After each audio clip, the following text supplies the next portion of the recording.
प्रतापनगर एक बहुत ही संपन्न राज था। वहाँ के राजा बहुत ही प्रतापी थे और अपनी प्रजा का बहुत ख्याल रखते थे। राजा ने पूरे जीवन भर प्रजा की मन से सेवा की थी, लेकिन अब वे बूढ़े हो चुके थे तो मन में बहुत दुविधा थी कि उनके बाद इस राज्य को कौन चलाएगा। राजा के 3 बेटे थे। तीनों ने एक ही गुरु और एक ही विद्यालय से शिक्षा ली थी, लेकिन राजा यह निर्णय नहीं कर पा रहे थे कि कौन राज्य के लिए सबसे अच्छा उत्तराधिकारी है। अब राजा ने अपने तीनों पुत्रों की परीक्षा लेने की सोची। एक दिन राजा ने अपने तीनों पुत्रों को बुलाया और उन सबको एक एक बोरी देते हुए कहा, मैं और तुम्हारी माता दोनों तीर्थ यात्रा पर जा रहे हैं। हमें आने में 1 वर्ष से भी ज्यादा समय लग सकता है।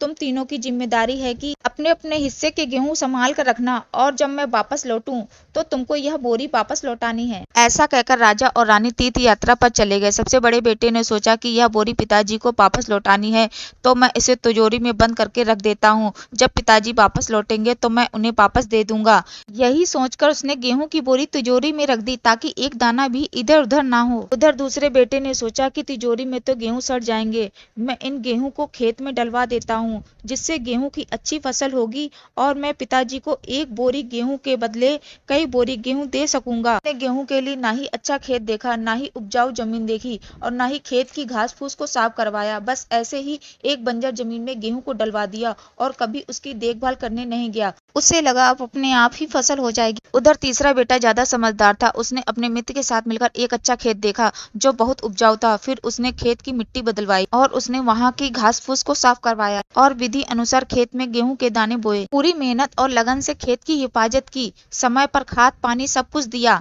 साल भर बाद उसमें पहली फसल आई। उसने उसे बोया, फिर और अन्न उपजा, खेत खलिहान लहलहाने लगे। राजा यही 3 वर्ष बाद वापस आया। तीनों पुत्रों को देखकर बड़ी प्रसन्नता हुई। साथ ही यह जानने की इच्छा थी मन में कि बेटों ने गेहूं का क्या किया। पहले पुत्र ने जैसे ही तिजोरी खोलकर दिखाई, उसमें अंदर से बहुत बुरी बदबू आ रही थी। सब कुछ सड़ चुका था। पिता ने कहा, यह अन्न है जिसे हम सबका जीवन चलता है।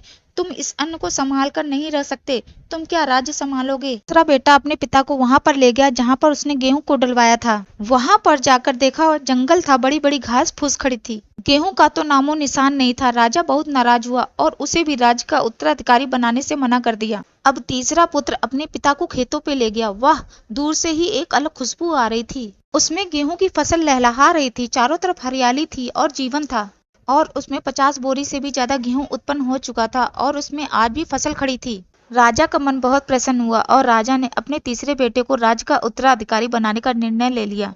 दोस्तों, राजा की तरह भगवान ने हमें कुछ गेहूं संभाल कर रखने को दिए हैं। वो गेहूं है हमारा जीवन, जिसे हम बेकार के कामों में नष्ट कर देते हैं। ईश्वर ने हमें जीवन दिया है कि दुनिया का विकास करना, अपने ज्ञान को बढ़ाना और बांटना, लेकिन हम गेहूं की तरह अपने जीवन को सड़ा देते हैं। अंत समय में जब ईश्वर पूछता है कि तुमने क्या किया, तो जवाब होता है, सुन, कुछ नहीं। अपने मन की जमीन को साफ करें, उसमें घास फूस को हटाएं, ईर्ष्या जलन और क्रोध को दूर करें, अच्छाई के बीज बोएं, फिर देखिए ईश्वर आपसे कितना खुश होगा।